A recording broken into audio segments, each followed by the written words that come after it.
ગાંધીનગરની state monitoring cell દ્વારા બનાસકાંઠાના થરાદ વિસ્તારમાં મોટી કાર્યવાહી હાથ ધરી છે।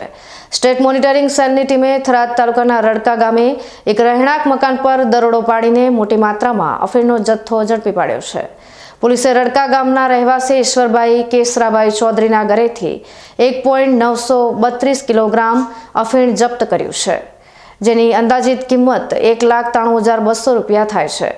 આ ઉપરાંત પોલીસે ઘટના સ્થળેથી 35,000 રૂપિયાની કિંમતના 2 મોબાઈલ ફોન અને 8,820 રૂપિયાની રોકડ રકમ પણ કબજે કરી છે।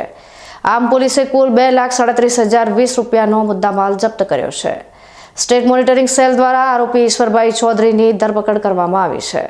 પ્રાથમિક તપાસમાં આ કેસમાં મધ્યપ્રદેશના 2 વોન્ટેડ આરોપીઓની સંડોવણી જણાવી આવી છે। સ્ટેટ મોનિટરિંગ સેલ દ્વારા પકડાયેલા આરોપી અને વોન્ટેડ આરોપીઓ વિરુદ્ધ NDPS એક્ટ હેઠળ ગુનો નોંધીને વધુ તપાસ હાથ ધરી છે। પોલીસ હવે આ અફીણના જથ્થાના મૂળ સુધી પહોંચવા અને અન્ય સંડોવાયેલા લોકોની ધરપકડ કરવા માટે તપાસને આગળ વધારી રહી છે।